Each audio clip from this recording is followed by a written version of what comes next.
ভালো না, এই কাজটা ঠিক না। আল্লাহ পাক আজকে আপনাকে হয়তো 1 কোটি টাকা দিয়েছেন, কালকে আল্লাহ না করুক 1000 টাকার জন্য মানুষের কাছে হাত পাততে বাধ্য করতে পারেন আল্লাহ পাক। এমনও কিন্তু দিন আসতে পারে, দিন সবার সবসময় সমান থাকে। আজকে আপনার কাছে 1 কোটি টাকা আছে, কিছু মনে হচ্ছে না। কালকে কে জানে, আল্লাহ না করুক, যে 1000 টাকা কারো কাছে চাইতে হচ্ছে, 1000 টাকার জন্য ঠকে গেছেন, হতে পারে না?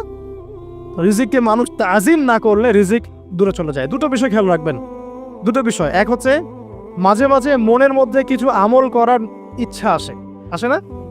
মনে হলো যে আচ্ছা একটু 10টা আয়াত পড়ি, মনে আসে না মাঝে মাঝে? এমন মনে হয় না?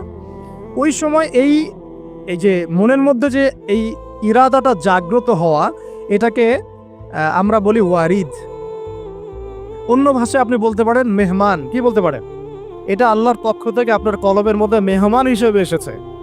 এখন আপনি যদি আমলটা করেন, সেই মেহমান বারবার আপনার কলবে আসবে। যদি আপনি ওই সময় আমলটা না করেন, মেহমান চলে যাবে,